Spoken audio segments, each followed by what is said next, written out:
নমস্কার দর্শক বন্ধুরা, রেড স্পোর্টস বাংলায় আপনাদের সবাইকে স্বাগত। আমরা কিন্তু আবার চলে এলাম, আর দেখুন আমি মেরুন, সৌমিকদা সবুজ, আমরা দুজনেই পার মোহনবাগান একদম।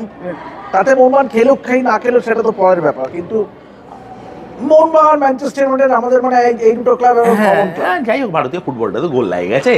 ও ছেড়ে দাও দেবাশিস, ও অধঃপতন চলছে, চলতে দাও।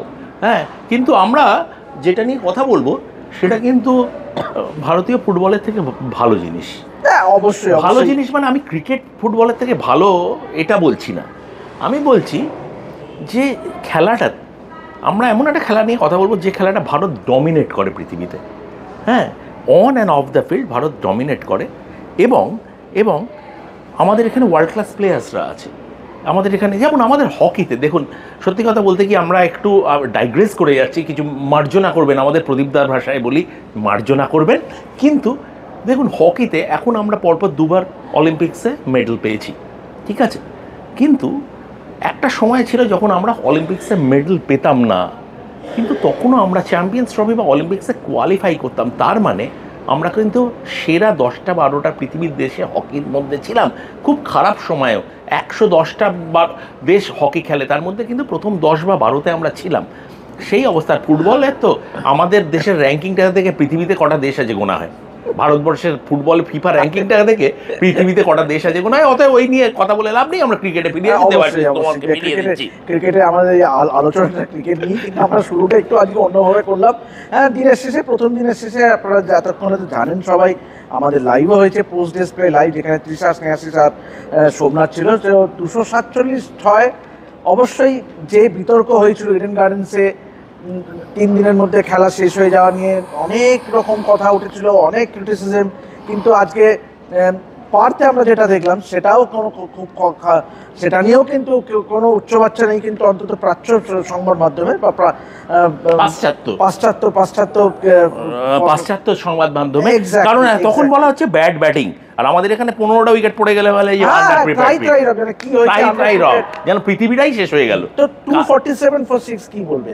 আমি বলবো ভারতের দিন, লাস্ট ওভারে যে সিরাজের উইকেট, আমি সত্যি কথা বলতে কি যদি ওই উইকেটটা না যেত আমি 50-50 বা 55-45 রাখতাম, কিন্তু ওই লাস্ট ওভারে টনি ডিজোর্জিকে মানে আজকের দিনের শেষ ওভারে ব্যাড লাইটের জন্য তাড়াতাড়ি খেলা শেষ হয়ে গেল, এবং গৌহাটিতে 4টের পরে খেলা হওয়া খুব মুশকিল, কারণ লাইটটা ঝপ করে পড়ে।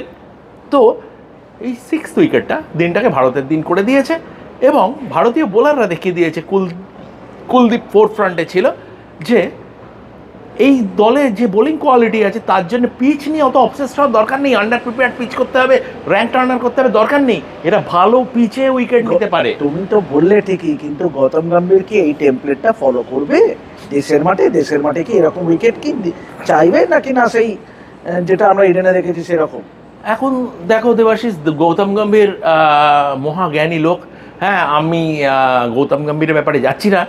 রায়ান টেন্ডুলকারটা এসেছিল না, রায়ান টেন্ডুলকারটা অ্যাসিস্ট্যান্ট, একটু তলায় আছে, কম জ্ঞান আছে, তলায় আছে, তো অ্যাসিস্ট্যান্ট তো হেড নয়। তো যাই হোক, রায়ান টেন্ডুলকারটাকে আমি প্রশ্নটা করেছিলাম দিনের শেষে প্রেস কনফারেন্সে, যে এই পিচটাই কি ইন্ডিয়ার টেমপ্লেট হওয়া উচিত হোম টেস্টে? বললো দুটো দিক আছে, এটা টাফ কোয়েশ্চেন। তার কারণ হচ্ছে যে ওয়ার্ল্ড টেস্ট চ্যাম্পিয়নশিপ সাইকেলে লক্ষ্য থাকে যে 50%-এর বেশি পয়েন্ট আমি হোমে পাবো, তো সেই জন্য অনেক সময় টিমসগুলো রেজাল্ট পিচের জন্য অবসেসড হয়ে পড়ে। বাট এগ্রি করলো যে হয়তো এই ধরনের পিচটাই আমাদের বেশি শ্যুট করে। তো সেদিক থেকে দেখতে গেলে, কারণ দেখো সত্যি কথা বলতে কি, আমাদের যা বোলার্স আছে, আমাদের জসপ্রীত বুমরা ওয়ার্ল্ডের সেরা ফাস্ট বোলার, তার পিচ দরকার হয় না। মোহাম্মদ সিরাজ অসাধারণ উন্নতি করেছে, বুমরার অনুপস্থিতিতে ইংল্যান্ডে নেতৃত্ব দিয়েছে বোলিংকে। হ্যাঁ, কুলদীপ যাদবের মধ্যে একটা ওয়ার্ল্ড ক্লাস স্পিনার আছে, রবীন্দ্র জাডেজার মধ্যে একটা ওয়ার্ল্ড ক্লাস অলরাউন্ডার আছে। আমাদের ব্যাটসম্যানরা বরং টার্নিং ট্র্যাকে স্পিন খেলার টেকনিক বা টেম্পারামেন্টটা নেই, সেটা গৌতম গম্ভীরও বলেছে।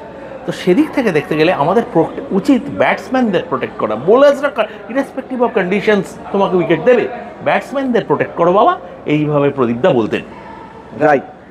দ্বিতীয় যে বিষয়টা, অবশ্যই আপনারা সবাই জানেন যে আজকে ঋষভ পন্থের টেস্ট ক্যাপ্টেন হিসেবে আজকে তার অভিষেক হলো, 38তম অধিনায়ক ভারতের হয়ে। তো কেমন দেখলে? তোমাকে যদি আমি জিজ্ঞেস করি, শ্রমিকদা ঋষভ পান্তের অধিনায়কত্ব কেমন লাগবে? দেখো, ভারতীয় দলের টেস্টে ক্যাপ্টেন্সি করছে, মানে আমার কথা হচ্ছে যে সেই যে চাপটা ঋষভের মধ্যে কিন্তু আমি দেখলাম না। ন্যাচারাল প্লেয়ার তো, এবং ওই ধরনেরই একটা মানে ন্যাচারাল থাকে, এবং খুব সুন্দর কতগুলো মুভ নিল, যেমন জসপ্রীত বুমরাকে লাঞ্চ টি ব্রেকের আগে নিয়ে আসা এবং এইডেন মাকরামের উইকেটটা নেওয়া, টি ব্রেকের পরে কুলদীপ যাদবকে মিডিয়া এন্ড থেকে শুরু করা, ট্রিস্টন স্টাবসকে টার্গেট করে।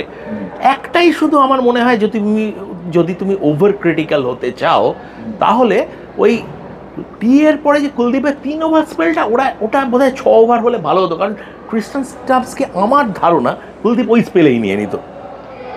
রাইট। আর সাউথ আফ্রিকা একটু স্ট্র্যাটেজিতে একটু ভুল করলো, যেটা হচ্ছে ব্যাড লাইটের অফার করা উচিত ছিল। অফার তো এখন করতে পারে না ব্যাটসম্যান, এখন আম্পায়ারের হাতে চলে গেছে, কিন্তু গেমম্যানশিপ নেওয়া উচিত। তুমি প্যাড আনাও, আরে গ্লাভস আনাও, ক্রলি আর ডিজর্জি আর এবং সাউথ আফ্রিকা, আপনারা এত ভালো হবেন না, আপনারা জাক ক্রলিকে থেকে শিখুন কিরম করতে হয়। এক্স্যাক্টলি যেটা করেছিল, হ্যাঁ, জাক ক্রলিকে থেকে শিখুন। সত্যি কথা বলতে কি, ওটাই প্রফেশনাল ক্রিকেট, ওটাই প্রফেশনাল ক্রিকেট। ডিজর্জি, সিরাজের দ্বিতীয় নতুন বলে সিরাজের ওভারটা খেলা উচিত হয়নি, এবং এটা একটা, আমি যেটা বলবো ইংরেজিতে বলে দে মিসড আ ট্রিক, এবং সেটার থেকেই ভারত অ্যাডভান্টেজটা পেয়ে দিনটা ভারতের হয়ে গেল। ফাইনালি কি স্ট্র্যাটেজি হওয়া উচিত দুটি দলেরই? সাউথ আফ্রিকার উচিত যতক্ষণ পারো ব্যাট করে যাও, তার কারণ এই পিচটা খুব ভালো পিচ, কিন্তু থার্ড ডে অনওয়ার্ডস এখানে বল টার্ন করবে, এবং ইন্ডিয়া ফোর্থ ব্যাট আবার, কারণ টস জেতাটাকে একদম সিদ্ধ হস্ত করে ফেলেছে, মানে আর্টে পরিণত করে ফেলেছে, মানে একদম একটা শিল্পের পর্যায়ে নিয়ে গেছে ভারতীয়, ইরেসপেক্টিভ অফ ক্যান্ডিডেট, শুভমানি হোক, ঋষভই হোক, যেই হোক, টসে মানে ফর ফান হেরে যাচ্ছে।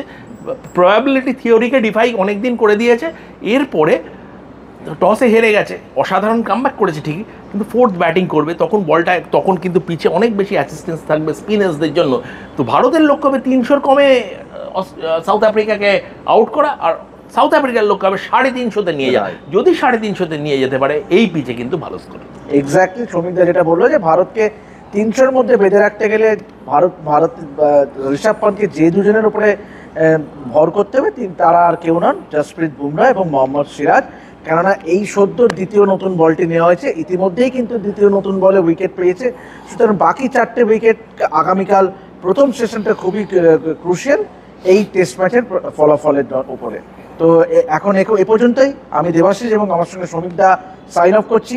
দেখা হবে আগামীকাল নতুন ভিডিওতে। দেখতে থাকুন রেড স্পোর্টস বাংলা। নমস্কার।